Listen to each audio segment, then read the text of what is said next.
안녕하세요. 한국이 디지털 강국이다 이런 얘기 많이 하잖아요. 네, 그렇죠. IT 인프라는 세계 최고 수준이니까요. 근데 좀 의외인 게 교육 현장에서는 에듀테크 활용이 아직도 어렵다는 얘기가 많더라고요. 아, 네, 그게 현실입니다. 그래서 오늘 저희가 좀 자세히 들여다볼 자료가 있습니다. 2023년 9월에 정부가 발표한 에듀테크 진흥 방안인데요. 네, 맞습니다. 이게 한국의 기술력을 교육 혁신이랑 또 관련 산업 성장으로 어떻게 연결할지 그 청사진을 담고 있죠. 네. 교육자시든 학생, 학부모님 아니면 기술 산업에 계신 분이든 이게 앞으로 학습 환경이나 새로운 기회에 영향을 줄 수 있으니까요. 좀 주목해 볼 필요가 있을 것 같아요. 그럼요. 이 계획의 핵심 목표는 아주 명확합니다. 우선 공교육의 질을 좀 높이고 동시에 에듀테크 산업도 같이 키우겠다. 이런 선순환 구조를 만들겠다는 거죠. 선순환 구조. 네, 기술 수준은 높은데 교육 분야 활용은 좀 부족했다. 이런 인식에서 출발한 겁니다. 흔히 말하는 하이테크랑 또 하이터치, 그러니까 인간적인 상호작용, 이 조화를 이루려는 의지가 보입니다. 그렇군요. 그럼 그 배경을 좀 더 이해하려면 역시 현장의 어려움부터 짚어봐야겠네요. 자료 보니까 교사 10명 중 7명 가까이, 그러니까 66.6%가 에듀테크를 써봤다고 하던데요. 네, 맞아요. 써보신 분들은 대부분 효과가 있다, 긍정적으로 보시는데 그런데 이제 실제 사용에는 어려움이 많다는 거죠. 구체적으로 어떤 어려움들일까요? 가장 큰 게 교사분들이 이걸 뭘 써야 할지 고르는 것부터 시작해서 구애하고 활용하는 전 과정을 거의 혼자 다 하셔야 한다는 거예요. 혼자서요? 부담이 크겠네요. 네, 특히 학교는 그 특유의 좀 복잡한 행정 절차가 있잖아요. 이게 어렵다는 분들이 27.3%나 되고요. 예산 부족하다는 의견도 한 25.9%. 그리고 요즘 구독형 서비스 많은데 이런 거나 해외 서비스 결제가 좀 어렵다는 문제도 있고요. 한 24.6%? 결제 방식도 문제군요. 네. 기술 지원 인력 부족하다는 지적도 꾸준히 나오고 있고요. 한 27.2%. 심지어 교사 연령대에 따라서도 활용률 차이가 좀 나더라고요. 50대 선생님들은 54.9%인데 30대 선생님들은 71.8%. 격차가 꽤 크네요. 이게 그럼 교사들만의 문제는 아닐 것 같은데요. 기업 쪽은 어떤가요? 맞습니다. 기업 입장에서도 어려움이 상당해요. 에듀테크 기업들이 공교육 시장에 들어가고 싶어 하는데 이게 문턱이 좀 높다는 거죠. 문턱이요? 예를 들면요. 예를 들면 정부가 비슷한 서비스를 무료로 막 제공하면 민간 기업은 크기가 어렵잖아요. 그렇죠. 경쟁이 안 되겠네요. 네. 그리고 학교 현장에서 아직 유료 소프트웨어에 대한 인식이 좀 낮다는 점, 또 마땅한 유통 플랫폼이 없어서 기업들이 직접 학교마다 영업해야 하는 그런 어려움도 있고요. 영업력에 의존해야 하는군요. 그렇죠. 해외 진출할 때는 또 국내 공교육에서 써봤다는 실적, 이른바 트랙 레코드를 요구하는데 이걸 쌓기가 쉽지 않다는 문제도 있고요. 게다가 국내 에듀테크 기업들 대부분이 좀 영세해요. 매출 50억 미만이 77.7%나 되니까요. 이야, 정말 복합적인 문제들이 얽혀 있네요. 그럼 정부가 내놓은 해결책은 뭔가요? 학교랑 교사 지원책부터 좀 알려주시죠. 네, 몇 가지 핵심 방안이 있습니다.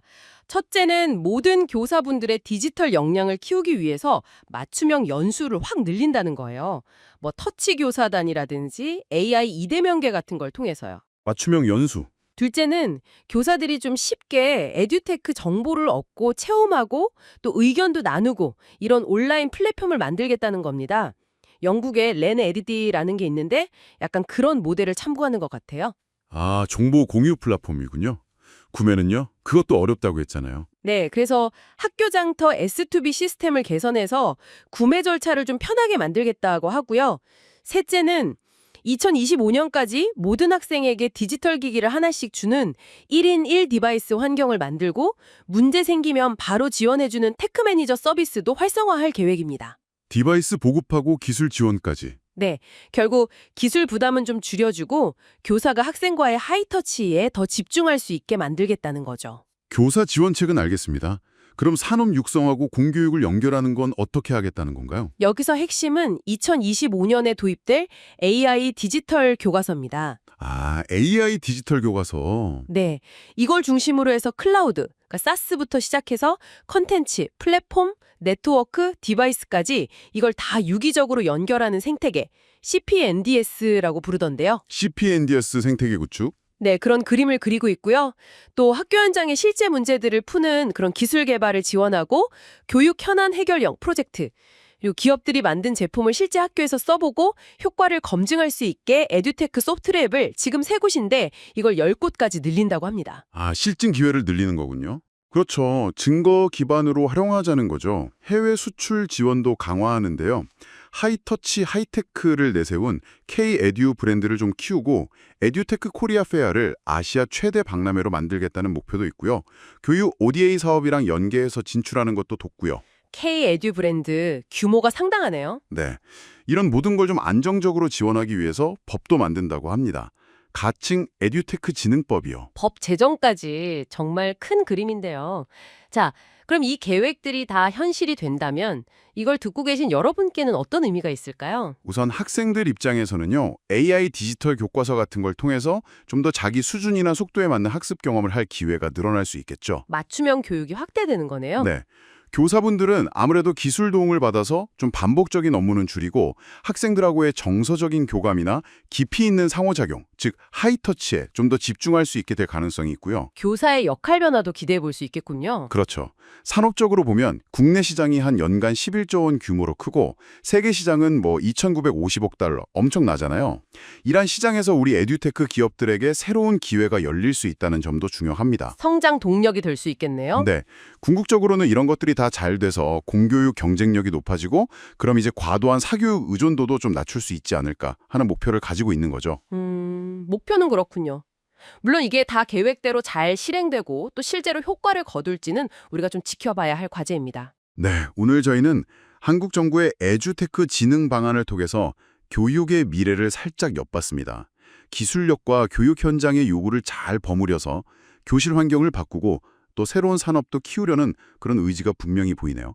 여기서 근데 한 가지 좀 더 생각해 볼 점이 있는 것 같아요. 어떤 점이죠? 이 계획이 분명 첨단 기술, 하이테크 도입과 시스템 구축을 굉장히 강조하고 있잖아요. 네, 그렇죠. 근데 사실 기술이 발전하면 할수록 역설적으로 더 중요해지는 건 결국 사람 사이의 연결, 교사와 학생 간의 하이터치 아닐까 싶거든요. 아, 기술과 인간적인 교감의 균형 문제군요. 네. 그래서 이 계획이 정말 성공하려면 단순히 뭐 기술 보급률이 얼마나 늘었나, 시장 규모가 얼마나 커졌나 이런 걸 넘어서서요.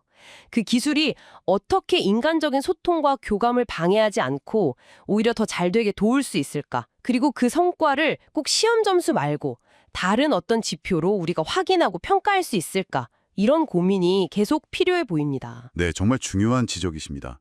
기술 자체보다 그 기술을 어떻게 활용하고 그 효과를 어떻게 바라볼 것인가에 대한 깊은 고민이 필요하겠네요.